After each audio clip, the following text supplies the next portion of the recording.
plus chaud que le climat, on est plus chaud, plus chaud, plus chaud que le climat, on est plus chaud, plus chaud, plus chaud que le climat. Merci, c'est un plaisir. Et puis, comme tu disais, effectivement, ça fait un bout de temps que je traite du sujet, que j'essaye d'alerter, d'informer d'abord et puis d'alerter pour que les gens prennent conscience de ce qui se passe.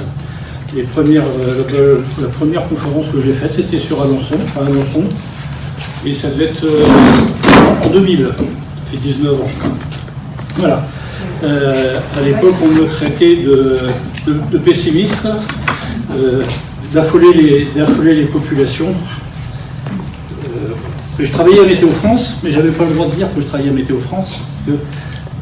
En 2000, à cette époque-là, nous n'avions pas le droit de parler de changement climatique. C'était un mot tabou, même pour les météorologues, on n'avait pas le droit d'en parler à l'extérieur. C'est à partir de 2003, la canicule de 2003, que le PDG de Météo France a dit effectivement, ça doit être dû au changement climatique. C'est la première fois qu'il a parlé de changement climatique sur les ondes, c'était sur une émission de France Inter. Quand j'ai entendu ça, je dis ouh, il y a du changement, ça bouge. Ça bouge, mais enfin, ça n'a pas beaucoup bougé. Donc je faisais ça avec une autre casquette. Je ne disais pas que j'étais météo, mais je le faisais avec une autre casquette parce que j'estimais effectivement que c'était un sujet grave, important, et qu'il était important de pouvoir en parler.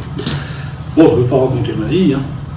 On n'est pas là pour ça, mais il y a donc Christine là, qui m'a contacté il y a quelques temps pour me dire, voilà, il me faudrait du concret, il faut rester basique quand même, hein, et ne pas plomber l'ambiance, rester optimiste. Voilà, tu lui as donné ça comme ça.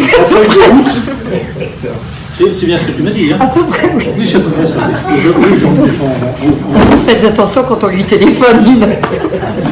Alors elle m'a dit, voilà en gros ce que je voudrais que tu dises. Tu me fais un état des lieux, des données.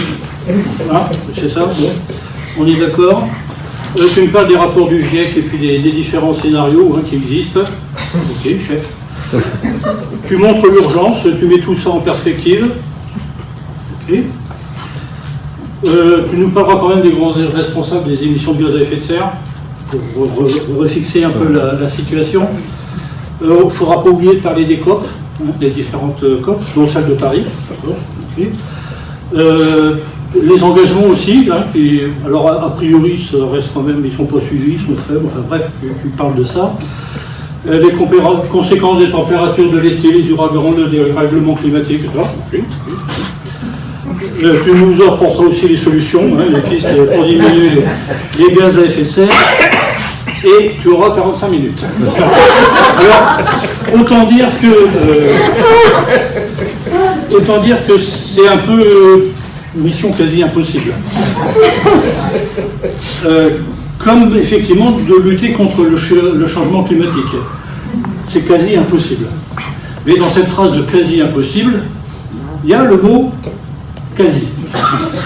Hein, c'est-à-dire que si c'est quasi impossible, c'est que c'est pas complètement impossible. Donc est-ce qu'effectivement on va réussir à parler de tout ça en 45 minutes? On va voir, je vais essayer. Il n'y a pas de raison. Donc on va faire un petit plan rapide. Voilà. L'état des lieux, le climat, où en est-on, hein, bon.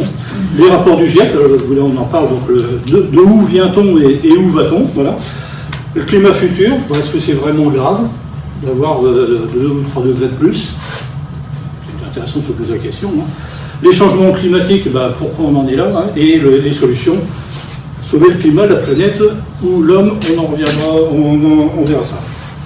Alors, est-ce que le climat, pour le climat, l'état des lieux, le climat où en est-on, je ne sais pas si j'ai besoin de m'étendre beaucoup sur le sujet.